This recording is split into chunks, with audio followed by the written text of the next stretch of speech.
Siya po Panginoon, karapat-dapat kang banalan, karapat-dapat kang mapurihan, karapat-dapat kang sabayin, Panginoon. Patuloy, Lord, sa aking pagsamba sa iyo, O Diyos, kaya mong karabitan ng aming bumalalasan. Lord, give to us, Lord, as we don't give to you, Lord. As we don't give to your word, Panginoon, Lord, kayo sa amin ay magpala.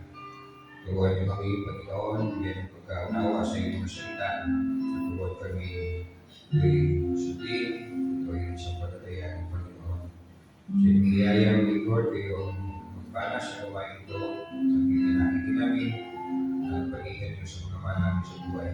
Hindi namin kapigil sa mga Espiritu. Nagbuhay ka namin nalagila. Ito sa namin sa mga langit. Magiging salamat sa mga sa pangalan ng Jesus. Amen. Lord.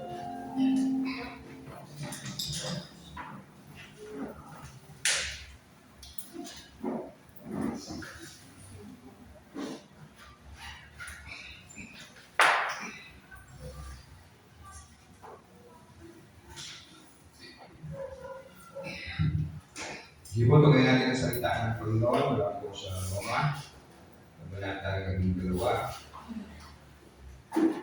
Para sa family members, hindi higit 5 beses kong naituro ito. Hindi gamit ang text na ito. At hindi naman hindi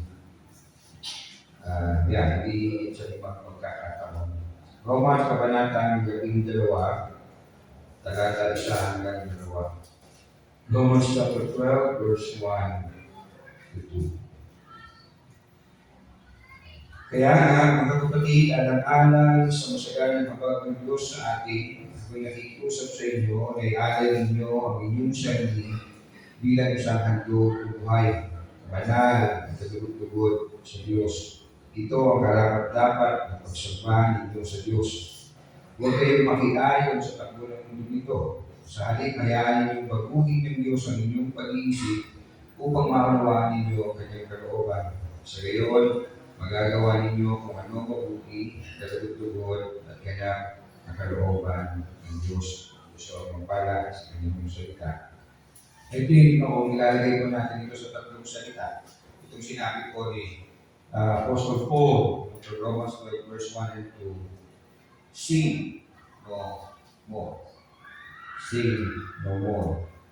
Mula po sa chapter 1 hanggang chapter 11, pinahayag po niya mga bagay dito. Mamaya I will use mo yung kung paano in-outline ni Johnson ang Romans chapter 1 hanggang chapter 14.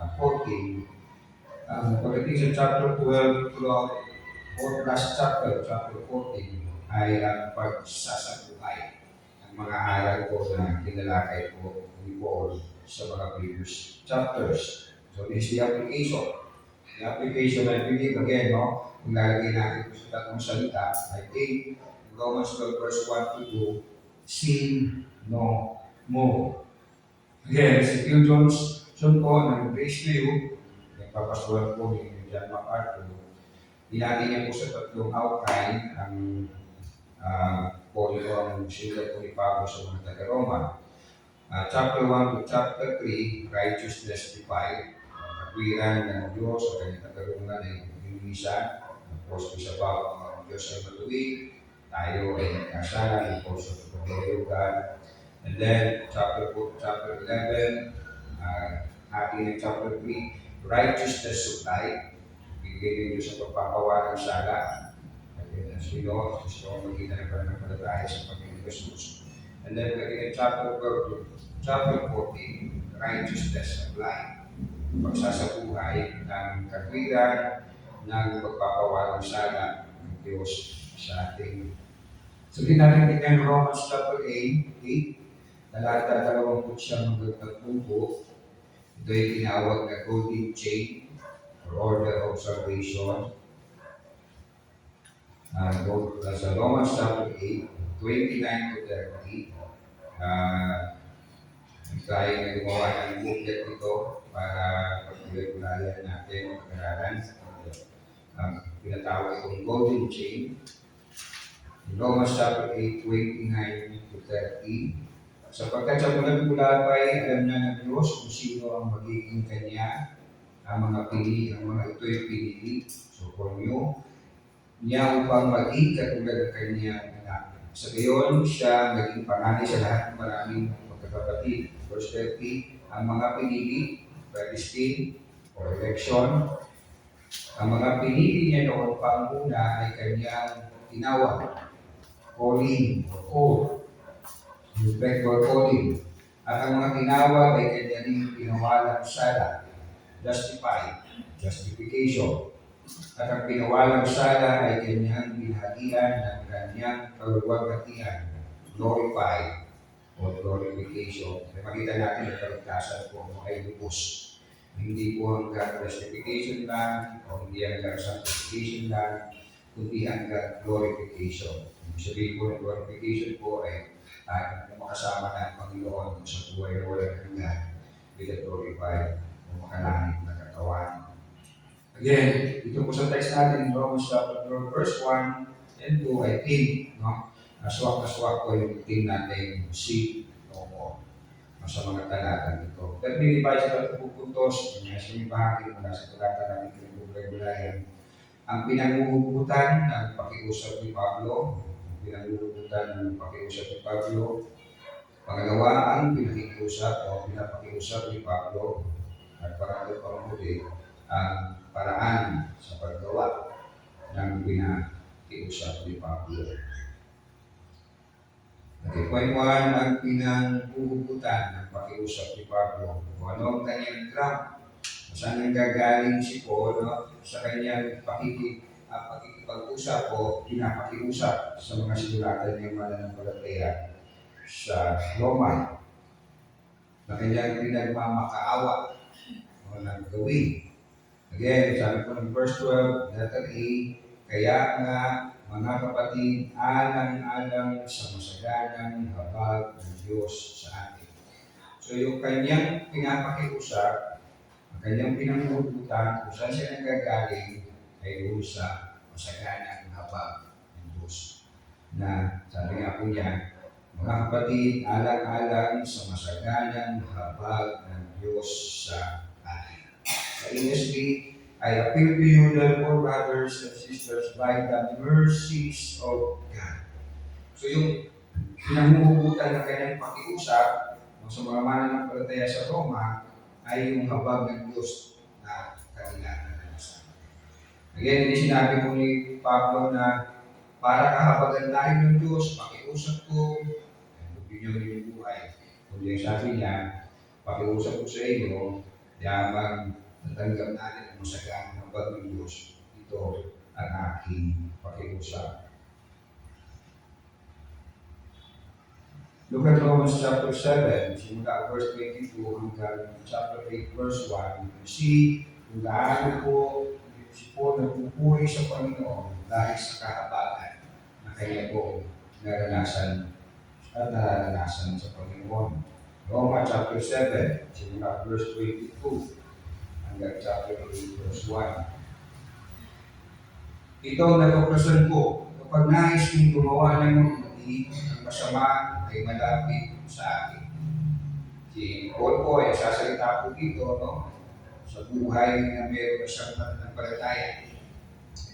Sa kaibuturan ng aking puso, ako'y nalulugod sa kautusan ng Diyos. Ngunit may ibang kapangyarihan sa mga bahagi ng aking katawan na sa lugar sa tuntunin ng aking isip. Binibihag ako ng kapangyarihan ito sa kasalanan na hinihingaan sa aking katawan. Kay saklap ang aking kalagayan. Sino magbibigay sa akin mula sa katawang ito na nagdadala sa akin sa kamatayan? Wala nang iba. Wala nang iba pa kundi ang Diyos sa pamamagitan ni Kristo na ating Panginoon. Salamat sa Kanya. So, tingnan po si Paul, mag-i-realize na merong gagawa ng you may ask, ano pa pagkakaiba ng Kristiyano sa hindi Kristiyano? You will see it in your life, tayo ito Kristiyano. Kasi meron tayo natin buhay na mapagkukumparahan. Kaya nga, reference natin para makita natin yung ano pagkakaibahan ng isang tunay na Kristiyano sa isang hindi pa Kristiyano. Yung dati natin buhay. Nung nabubuhay tayo sa kasalanan, wala tayong takot, wala tayong pangamba, yung pangamba lang natin, no? Yung kapwa natin, anong gawin sa atin, hindi tayo nanginginig. Pero nawa tayo ay nasa Panginoon na merong nakikipagpuno sa atin, yung Espiritu ng Diyos sa atin, nakikipagpuno sa atin po naman. Then chapter 8, verse 1, kaya nga wala nang kahatulang parusa sa mga taong nakapag-isa na kay Kristo Jesus.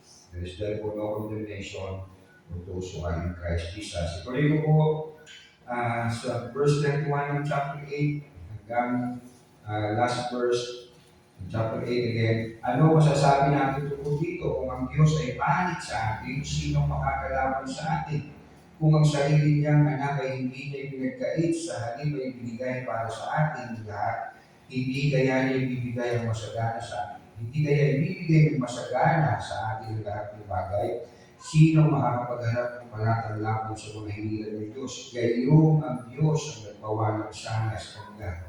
Sino ang hahatol upang sila'y parusahan? Si Jesus ba na namatay ng higit sa lahat ay muling binuhay at ngayon ay nasa kanan ng Diyos upang mamagitan para sa atin? So, may binibigyan din dito ng impacto. Pinawalang sala tayo ng Diyos at mamagitan ng Jesus. Paano pa tayo paparusahan? Pinawalang sala na nga tayo ng Diyos sa pamamagitan ng Jesus. Sino makapag-ihiwalay sa atin, verse 35, sa pag-ibig ni Kristo? Kabuluhan kaya, kapigatihan, pag-uusig, pagkagutom, kahirapan, panganin o kamatayan, ayon sa nasusulat dahil sa inyong buong araw kami pinapatay, tuturing nila sa amin ng mga tupang kakatayin naman. Verse 37, hindi. Sa lahat ng mga ito, tayo'y lalong higit pang magtatagumpay sa pamamagitan niya na nagmamahal sa atin, sapagkat natigiyan ko walang makapag-ihiwalay sa atin sa kanyang pag-ibig.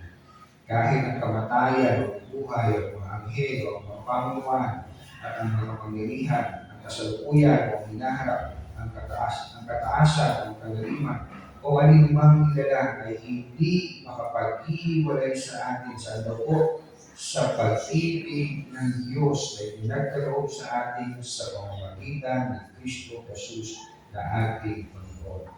Kaya may forever sa Panginoon kayo siya namin. Kaya ako talaga may usas. Yung love ni Lord, no, yung forever sa atin, no, ang forever na love ng forever na yung love ni Lord sa atin na forever, ang forever na magpapa-inlove sa iyo sa Lord. Kayo siya namin. The more that we see God's love, the more we grow in the knowledge of knowing His love, the more we will love. Remember, sabi na po ng Juan, chapter 4:19, tayo umiibig sa Diyos sapagkat ang Diyos ang unang umibig sa atin. So, we love God para mahalin tayo ng Diyos. We love God kasi pinaranas niya pagmamahal sa atin. As we grow in the knowledge of His love, kaya ito po panalangin ni Pablo sa Efeso, Ephesians chapter 3, Ephesians 3 verse 17 to 19. Efeso, kabanatang 3, 17 hanggang 19. So, wala pong makita natin, yes, nagmamahal tayo sa Diyos kasi siya ang unang nagmahal sa atin. At yung pagmamahal na yun, ng Panginoon sa atin, will keep us loving Him. At kapag tumatagal tayo, nagtuturo tayo sa pananampalataya, lalo lumalaki naman yung pag-ibig natin sa Kanya. Hindi yung pag-ibig niya sa atin, dahil malaki na, full extent of His love, ibigay niya kanyang anak na si Jesus. Pero tayo, hindi pa talaga natin siya nalalapit sa full extent. We are growing in love sa Panginoon. Ephesians chapter 3, 17 to 19. Naway manatili si Kristo sa inyong mga puso sa pamamagitan ng inyong pananalig. Dalangin ko na ang pag-ibig ang maging ugat at pundasyon sa lahat ng inyong gawain upang inyong lubusang maunawaan kasama ng panghihilan ng Diyos kung gaano kalawak, kahaba, kataas at kalalim ang kanyang pag-ibig. At naway maunawaan ninyo ang pag-ibig ni Kristo na hindi kaya mabuti ng pag-iisip at sa gayon mapuskus kayo ng buong katangian ng Diyos. I hope na ito po nangyayari sa atin. Habang tumatagal po tayo sa pananampalataya, the more na nakikita natin the more nakikita natin ang hawak, ang haba, ang taas, ang lalim, ang pag-ibig ng Diyos sa atin. Now let me go sa pangalawang punto. So yung ugot ni Pablo, pinangugutan po niya, biyaya ng Diyos. Nanguhugutan niya, come on, pinahabagan tayo ng Diyos. So yung pakiusap ko sa inyo, ang pinapakiusap ni Pablo ay what? Verse 1, letter B, ako'y nakikiusap sa inyo na inaalay ninyo ang inyong sarili bilang isang handog na buhay. Banal at kalulugod sa Diyos. Ito ang karapat-dapat ng pagsamba ninyo sa Diyos. So pinanguhugutan ng kanyang pakiusap ay biyaya ng Diyos, habag ng Diyos. Ano kanyang pakiusap? Ialay ninyo sarili bilang handog na buhay. Banal, kalugod-lugod sa Diyos. At yes, ito ang tunay na pagsamba. Ito ang buhay ng pagsamba sa Diyos. Self-sacrifice, self-denial. Yes, patay sa sarili. Pero gano'ng maraming professing Christians, believing na sila yung mga mananampalataya, we are also guilty from time to time. They profess that we are Christians, pero sino ang madalas nagbubuhay sa atin? Sarili ba na natin talaga o kalooban? Si Kristo. Gano'ng maraming naman yung simbahan, dumadalo, pero not to offer their lives, hindi to get what they want.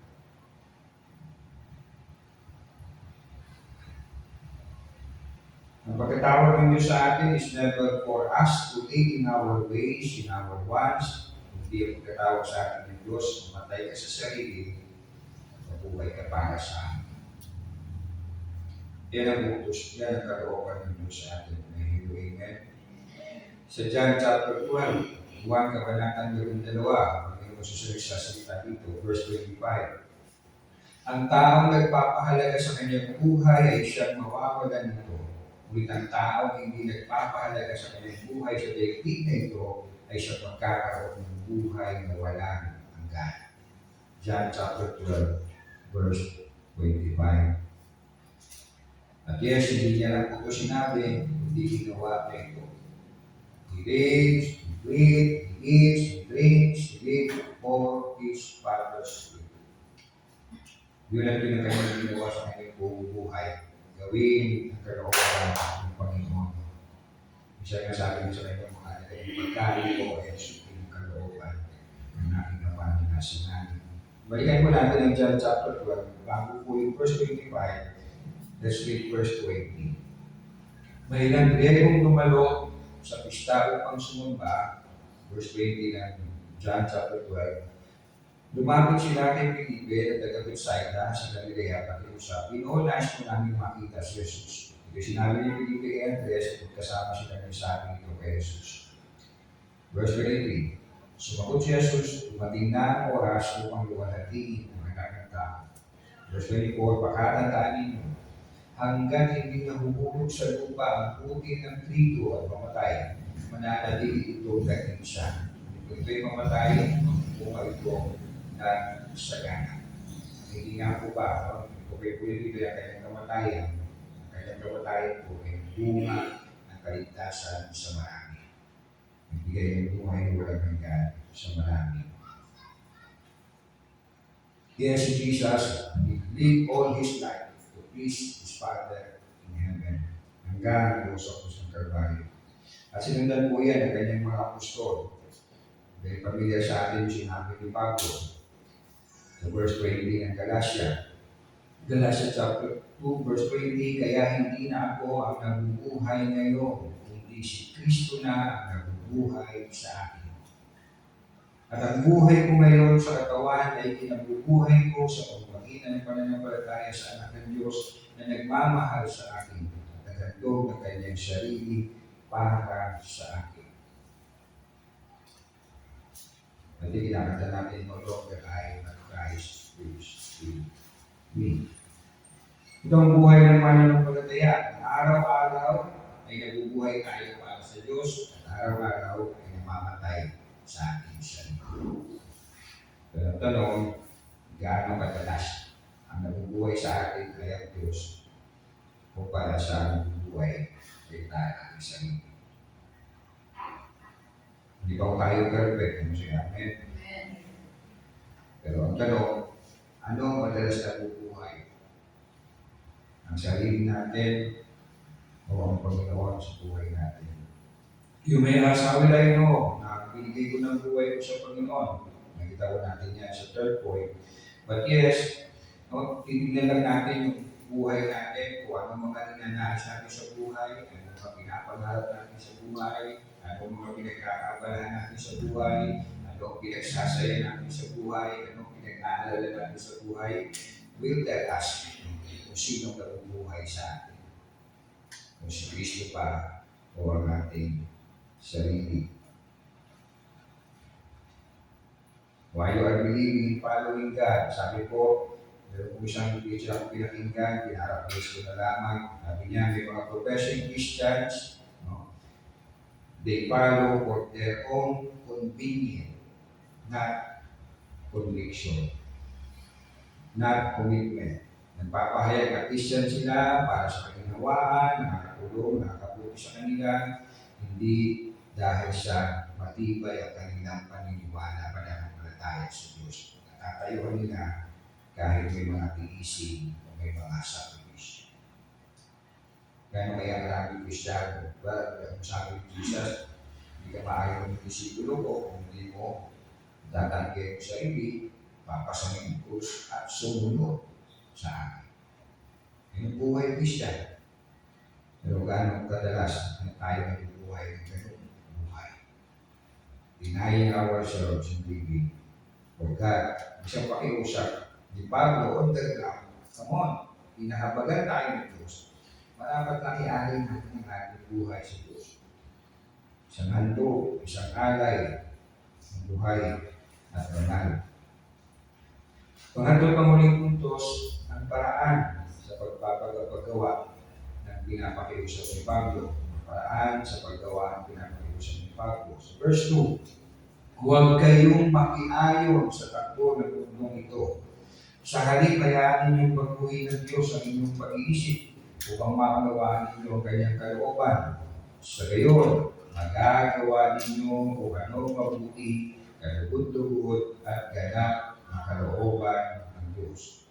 Paano tayo makakapamuhay ng banal at buhay na alay o handog sa Panginoon? Again, huwag kayong makiayon sa takbo ng mundong ito. Makiayon sa takbo ng mundong ito. Sa sistema ng mundo. Ng mundong ito, habag-habag ang kalagayan, sabi nga ng Panginoon Jesus, dahil narito lahat ng sanhi ng pagkakasala. Huwag daw tayo makiayon sa takbo ng mundo ito. At yes, madaling makiayon sa takbo ng mundo dahil yun ang ating natural desire. Yung laman natin, pagnanais ng laman, kaya we used to hear, we used to say, bakit kasi masarap ang bawal? Kasi ito sa our nature. We are sinful in nature. We are worldly. So, para may hatod natin ang ating buhay, na banal at kaaya-aya sa Panginoon, sabi, huwag kayong makiayon sa takbo ng mundo ito. Again, madaling makiayon sa takbo ng mundo dahil yun tayo. And yes, we are welcome sa sistema ng mundo. Tanggap tayo sa sistema ng mundo. Sa John chapter 15, buwan kabanatang 15, Jesus nagsasalita. Kung kayo'y taga-sanlibutan, kayo'y mamahalin nito bilang kanya. John 15 verse 19. Ngunit hindi kayo taga-sanlibutan, kundi pinili ko kayo rito, pinili ko kayo mula rito, kaya napuput sa inyo ang sanlibutan. Kaya don't ever expect na kapag ikaw ay sumunod kay Kristo, you will be loved by the Lord. Hindi po ikaw makakaranas, hindi ka lagi makakaranas na you will be in or accepted, kundi maraming pagkakataon ikaw ay okay out of place Ikaw ay alien. Dahil nga ikaw ay hindi taga-mundo. Ikaw ay taga-hangin. Diba, sabi nga nila, ang isda para sa dagat, ang tubig, ang ibon, sa ipapawid, ang Christian para sa langit. Buhay, langit. Buhay makalangit. So, sabi ni Pablo, kinahabagan tayo ng Diyos, magbibigay sa atin ng buhay na walang hanggan, kaya huwag na kayong makialam sa takbo ng mundo. Pero we can deny, no? Lalo na sa mga Western churches, talagang yung mga gawain, hindi na parang gawain makamundo na. More on entertainment kaysa sa pagbubuhay-bulay ng salita ng Panginoon. Ano ba po sabi ni Apostle Paul? Hindi dapat po makialam sa takbo ng mundo ito. Kundi what? Again, verse 2, huwag kayong makialam sa takbo ng mundo ito. Sa halip, hayaan ninyong baguhin ng Diyos ang inyong pag-iisip upang maunawaan ninyo ang kanyang kalooban. Bago na kayo ng pag-iisip. See, may mga nagsasabi, basta hindi ako nakikisaw-saw sa takbo ng mundo. Hindi ako nakikialam sa takbo ng mundo. I'm good. No, you're not good. You're bad. Kasi sabi niyo sa salita ng Panginoon, hindi lamang tayo huwag makialam sa takbo ng mundo, kundi magbago na tayo ng isip. Alamin natin ang kalooban ng Panginoon. You need to have a new mind, bagong pag-iisip, isip na iisip ang kalooban, ang salita ng Diyos. So may mga tao, they feel like, heaven ako kasi wala akong inatupag, hindi problema, sarili ko problema, sarili kong buhay, hindi ako nakikialam ng kapwa ko, hindi ako nakikipag-away, no? Wala akong whatsoever, no? I don't makasay, ginagawa ko yung dapat kong gawin, nakakabuti sa akin, I'm all good, no? Sabi ng Bible, huwag ka lang hindi makialam sa mundo, hindi magbago ka ng isip. Ang iyong isipin ng kalooban ng Panginoon.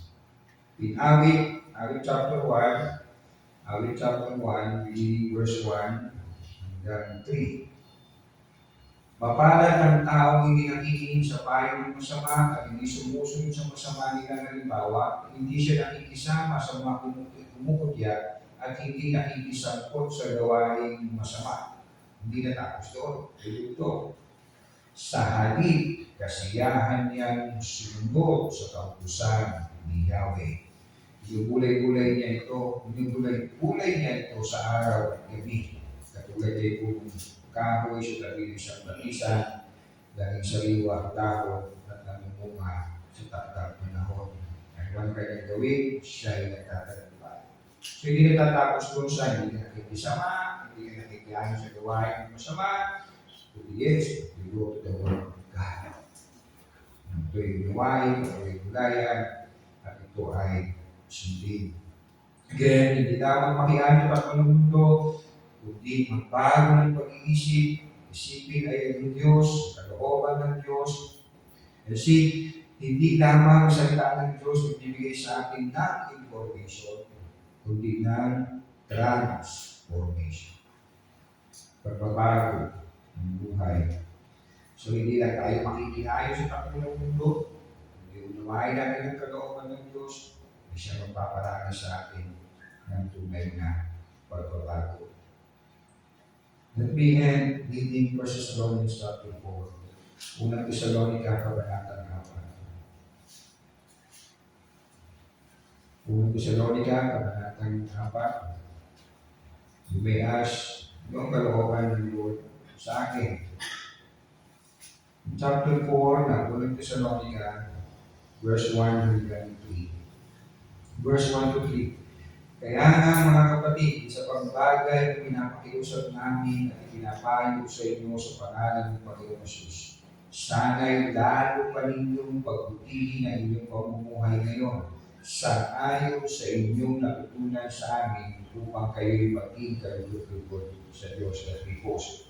Kasi yung buhay na kalugod-lugod sa Diyos, yung mabuting gawain na kalugod-lugod sa Diyos ay sa salita ng Panginoon. Nagmumula. Again, natutunan, huling bahagi ko ng verse Verse 1, matigna, sang-ayon sa inyong natutunan sa amin, sa salita ng Panginoon, upang kayo'y maging kalugod-lugod sa Diyos. Verse 2, alam naman ninyo kung ano ang mga katuruan ibigay namin sa inyo buhat sa Panginoong Jesus. Verse 3, kalooban ng Diyos na kayo'y maging banal at lumayo sa lahat ng uri ng kahalayan. Si R.C. Sproul ay tinanong ng ganito, sabi niya sa kanyang programa, Renewing Your Mind, ang pinaka number 1 daw na tanong ay ano ang kalooban mo sa akin? Hindi na akong nagawang i-quote word for word, kaya paparaphrase ko na lamang po. Ang kanyang sagot, paraphrasing, ay ganito, ikaw man ay may asawa, ano man ang trabaho mo, ano man ang estado mo sa buhay, sa lahat ng ginagawa mo. Ikaw man ay mag-aaral, ikaw man ay magulang, gawin mo ng may kabanalan. Live holy. Be holy.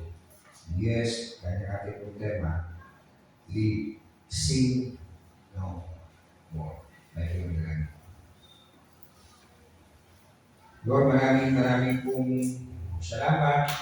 Salamat, Panginoon, na Opo, Panginoon, you ask us to live a holy life. You ask us, O God, na mabuhay na hindi kakasala, mabuhay na banal. But yes, Lord, salamat dahil una, Panginoon, kinahabagan mo kami. Binigyan mo kami ng bagong buhay. Pinatawad mo kami sa ating mga kasalanan. Tinupos mo kami sa pamamagitan ng iyong anak si Jesus. Binigyan mo kami ng iyong Espiritu, Panginoon. At so, Lord, kaya kami nagkaroon ng bagong buhay. Ito po, Panginoon, ay iban kami sa buhay na ito, sa katawang ito, nagkakasala. Ngunit salamat, Lord, ulit. Dahil nariyan ang iyong Espiritu Santo sa ating pagkabuhay, Panginoon. Nariyan ang iyong salita. Nariyan, Panginoon, ang mga kapatid namin sa Panginoon. Gawain tulad ito upang kami patuloy ng pagpaalalahanan, patuloy kami pagtulian, patuloy kami pagpalakasan upang makapabuhay, Panginoon, ng banal, Panginoon. Ito po, dahil nga po sa iyong kahabagan sa amin, marapat lamang, Panginoon, na tulad ka ng aming buhay, Panginoon. Marapat lamang, Panginoon, na ang buhay namin ay sa iyo. Ang buhay namin ay pabuhay para sa iyong katulad. Dahil kami nga po ay kinahabagan ninyo, kami pinayaan ninyo ang buhay na walang hanggan at tinali pa ninyong mga anak. Lord, hindi kami natawad sa mga pagkakataon na pipili namin mabuhay para sa sarili at laban sa iyong kalooban.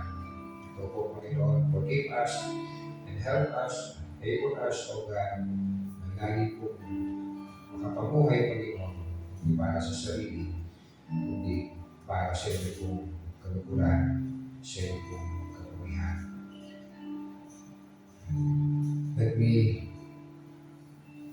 Lastly, let me pray this prayer in awit 119, tayo na kay tumayo. Awit 119, 33 to 40. Ituro mo, O Yahweh, layunin ng kautusan at iyon ang susundin ko habang ako'y nabubuhay. Ituro mo ang batas mo at sisikapin kung masunod, kung pusong iingatan at susundin ko ng lubos. Sa pagsunod sa utos mo, ako'y iyong pangunahan, pagkat dito nakakamtan ang ligayang inaasam. Itulad mo ang hangarin ko na sundin ang iyong utos, higit pa sa paghahangad na yumaman akong lubos. Ilayo mo ang pansin ko sa mga bagay na walang saysay at ayon sa pangako mo ay pagpalain akong tunay. Tuparin mo ang pangako ginawa sa iyong lingkod, ang pangako sa lahat ng sa iyo ay natatakot. Iligtas mo ang lingkod mo sa sinumang mapanguyan, sa mabuting tuntunin mo, mahanga akong tunay. Lahat ng tuntunin mo, hanggat ko'y aking sundin, pagkat ikaw ay tuwid, kaya ako'y pagpalain. Kung aming panalangin, Jesus' name. Amen.